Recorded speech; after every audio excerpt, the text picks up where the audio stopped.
things in Hong Kong that were once historically significant. It is now a mall. So if you see, well, once this bus here leaves, there's this old 1980s style glass mall over here. That mall is standing on the location that used to be Bruce Lee's childhood home. So this is basically where Bruce Lee grew up. I'll show you guys a photo of what it used to look like, which is not what it looks like now. Okay, so just to give you a little perspective, so this mall over here, it used to look like this, all right? Which means that this side of the street used to look like that, okay? To give you a bit of an idea. This is 1954 about. Now, the reason... yes. Can we have a look too? Oh yeah, sure. So here you go. So this building here, this glass building right there. Picture taken from over there. Yes. So Bruce Lee actually grew up in a very large home for Hong Kong standards. And the reason was his father was a Cantonese opera performer, and his mother was actually half Chinese and half European. She comes from the Ho Tung family, which is a very wealthy family. If you're familiar with the Rockefellers in America, the Ho Tung family was like the Rockefellers of Hong Kong. So Bruce Lee's mother actually came from a lot of money, but she married a Cantonese opera star, which made her parents very upset because Cantonese opera stars usually didn't earn a lot of money. But during the Second World War, when the Japanese occupied Hong Kong, most of Hong Kong, the economy went down because there was no business, no nothing when the Japanese were here.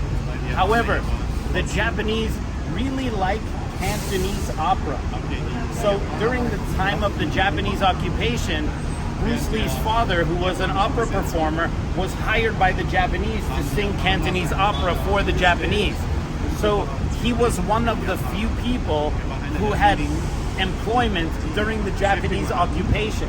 And he earned so much money performing for the Japanese that when the Japanese left Hong Kong, he had enough money to buy properties in Hong Kong. And at that time it was very, very cheap because the economy in Hong Kong was almost nothing during the Second World War. So he bought this huge apartment right at that location, and he bought 2 more properties in Hong Kong as well. So in the 1950s, as the Hong Kong economy started to grow, Bruce Lee's father was a wealthy landowner who had properties, and that's the reason why Bruce Lee grew up in an upper middle class household, and why he was able to go to very fancy private schools and all of that, was because his father was an opera performer. Now also, because his father was an opera performer, his father also did film, because many opera actors would also do movies in Hong Kong. And that's why Bruce Lee did many films when he was a child. He did, I think, something like 15 films as a child. Now, the movies that he made when he was a kid, they were not martial art movies, because he didn't even do martial arts until he was a teenager. He always played like a bad kid, like a rascally kid. And so when Bruce came back to Hong Kong in 1971, and he made The Big Boss, which is called Tong San Dai Heng in Cantonese, that was the first time that the Hong Kong market saw Bruce Lee as a martial arts guy, because they remember him as a little kid who just played in these funny movies. And they always say it's like, if you know Macaulay Culkin from the movie Home Alone, they said, imagine if you watch Macaulay Culkin in Home Alone, and then 12 years later he comes back with muscles and does martial arts. That's what Bruce Lee was for the Hong Kong people. They couldn't understand that this childhood actor became this very big, strong guy. So anyway, so that was his home. Now across the street, we're gonna walk by this yellow building across the street. That yellow building was called, back in those days, was the Kimberly Hotel, and Bruce Lee's family would often eat at that hotel pretty regularly. And in fact, there's a photo here of Bruce Lee in his brother's fencing outfit. And if you look in the background, It's that building right there because it was taken from this side here. So you can see the Kimberly Hotel in the background. Now we're gonna walk there. We're gonna take a left on Austin Street and I'm gonna bring you to Bruce Lee's elementary school. All right? All right, let's go. Das waren auf jeden Fall die Straßen, wo Bruce Lee aufgewachsen ist und seine Kindheit und Jugend verbracht hat, sagte Alex. Und jetzt gehen wir auf jeden Fall weiter. This is the traditional Starbucks where Bruce Lee went to Vietnam. 咁多鬼咯。Okay, is everyone here? Okay, so this is the Daksan school. This was the elementary school that Bruce Lee went to. And so as you can see, it was basically right around the corner from his home. It's also the Hong Kong Bruce Lee Club. They have a couple spots here in Hong Kong that are significant to Bruce Lee. This is one of them here. You can see that was already a childhood actor, even by the time he went to elementary school. And here they have a mosaic dedicated to Bruce Lee. This is from the movie The Kid. This was a movie that he made while he was going to this school. This photo here was this is like a mosaic of a photo that was taken, and this photo was literally taken right over here. And this is the same sign, the Daksan school, as when Bruce was here. The school actually looks exactly the same from the time he went. Many things in Hong Kong have changed, as you can tell, but this actually pretty much looks exactly the same like when Bruce Lee went here. So if you guys want to take a few photos, especially in front here, see Daksan, the Bruce Lee childhood.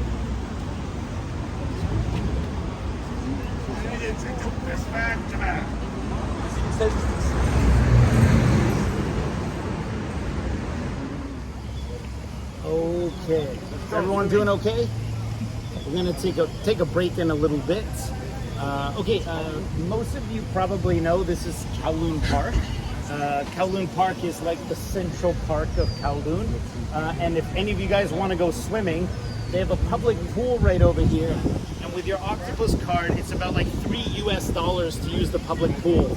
It's a pretty awesome public pool. So if you want to go swimming, it's really nice. You can come here anytime. On the other side, they have a fitness trail in the morning if you want to do fitness and stuff like that. It's really an amazing park. They have exotic birds over there. You can see, I mean, it's really quite an amazing park. We're gonna walk through here. They have like a little anime village here if you guys want to take some photos. On the other side is a part of the park called Kung Fu Corner. And usually in the morning you'll see people practicing Tai Chi or other styles of martial arts there. But because today's Sunday, every Sunday in Kung Fu Corner they have Kung Fu demonstrations. And so they're probably setting it up like in the next hour or so. And after our lunch break, we'll meet here again at Kung Fu Corner and watch some of the Kung Fu demonstrations. Now, most of you here are Wing Chun practitioners, so we like fighting stuff. The Kung Fu demonstrations here are usually mostly like forms and things like that, but you can see little kids and weapons and Hong Gar, Charlie Fut. Sometimes you'll see a Wing Chun guy do the Siu Tao form and the whole audience falls asleep, and then someone comes back and does some cool looking form, right? So we will watch that later. So we're gonna walk through here. I'll show you where Kung Fu Corner is, and then we have a couple little spots to look at, and then we're going to break for lunch, okay? All right, so let's continue. Kung Fu Corner, Kung Fu Gong over here. And every Sunday, like I said, which is why I started the tour on Sunday, they have Kung Fu demonstrations here, of course, weather permitting.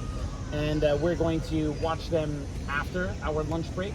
So that's why I wanted to take you here so you know where to go later. In the morning, when people get up and do their morning exercise, if you come to this section of the park, you will see a lot of people practicing Tai Chi, sometimes using swords, doing different Kung Fu styles. So it's quite literally Kung Fu Corner. So we're gonna walk through it over here. Wie ihr seht, praktizieren die hier Kung Fu im Park mit Schwert gerade. Sehr interessant zu beobachten.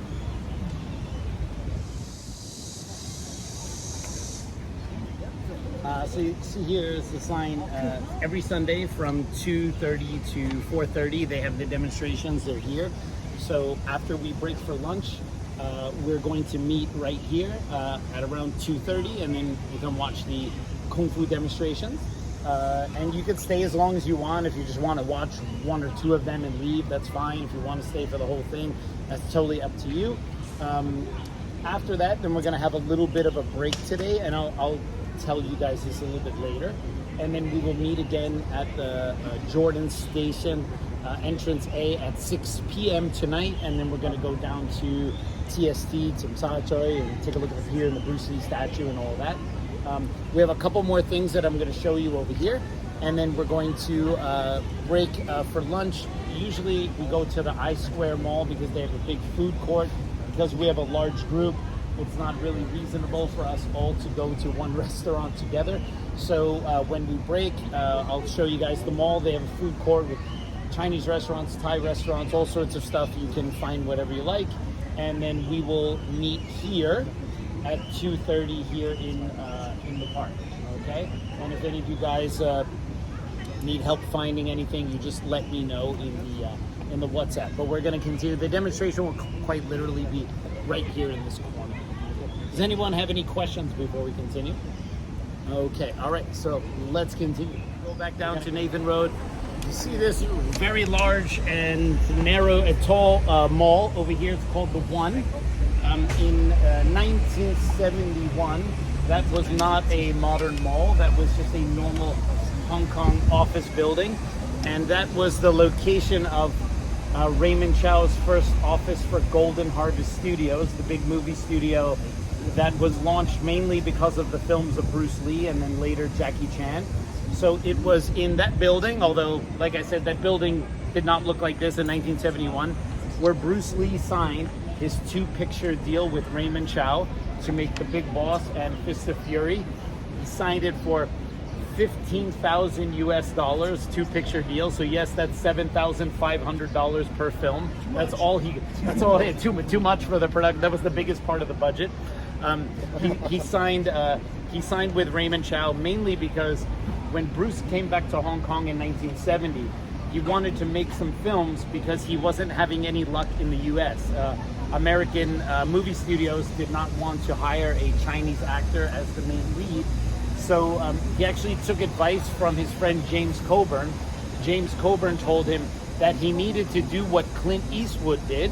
And what Clint Eastwood did when his career was going nowhere is he went to Italy to make those spaghetti westerns in Italy and made a bunch of films there, became very famous, and then came back to the States with a film career, and that launched Clint Eastwood. So James Coburn told Bruce Lee that he should go back to Hong Kong, make a few films, make a career, and then come back to the US once he had those film credits, which is actually exactly what Bruce Lee did. So Bruce Lee was following Clint Eastwood's career path. And Bruce Lee first came to Hong Kong and went to Shaw Brothers, which was the biggest movie studio at that time. Run Shaw didn't know much about Bruce Lee other than he was a childhood actor, and put a normal contract in front of Bruce Lee, which was like a few $100s a movie or something like that. And Bruce said no, this wasn't enough for him.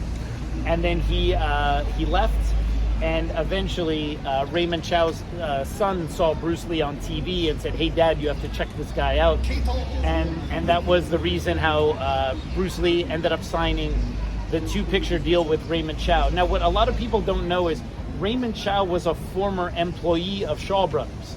In fact, he was Run Shaw's publicist, and he broke away and created his own film studio. And Run Shaw was, of course, very angry about this and did everything he could to stop Raymond Chow from having any success in Hong Kong.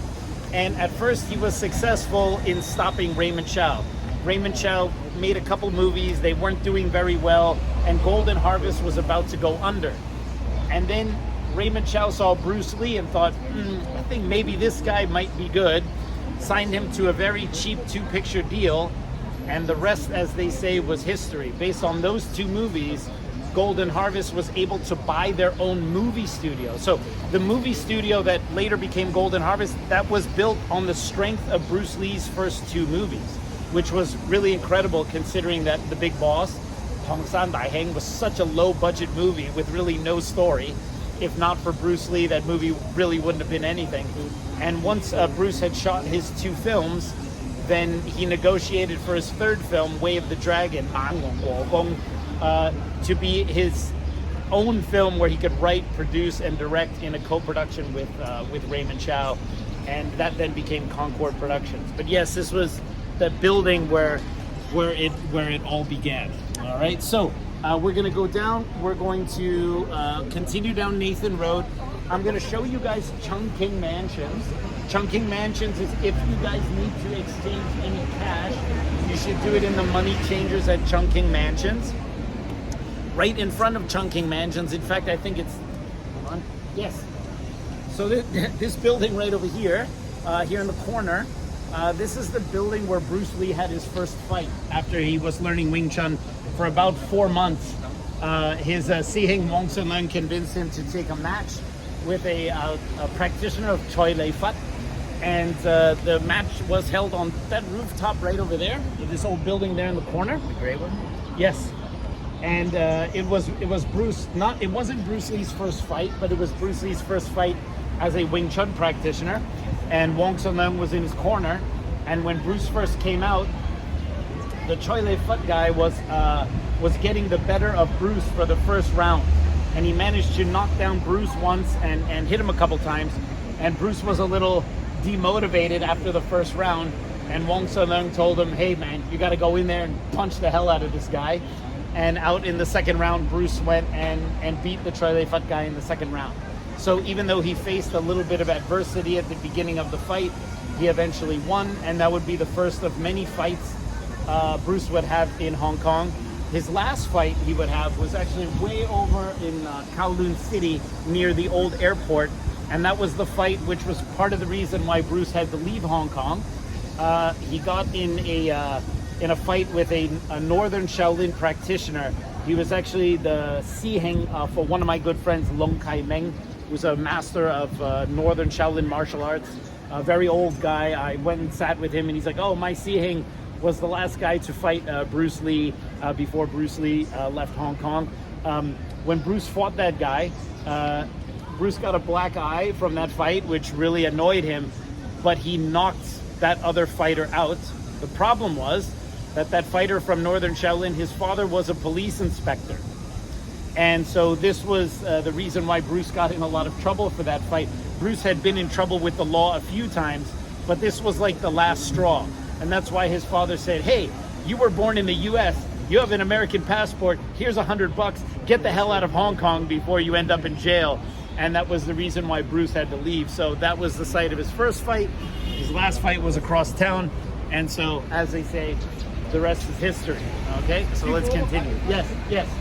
I want you to pledge it for all these people. When I make our pigeon style movie, I want you to do a cameo doing a kung fu tour. Yes. Before we, we have you doing this. Sure. Pigeon fighting in the corner. Perfect. Okay. I'm all for it. Let's do it. Let's do it.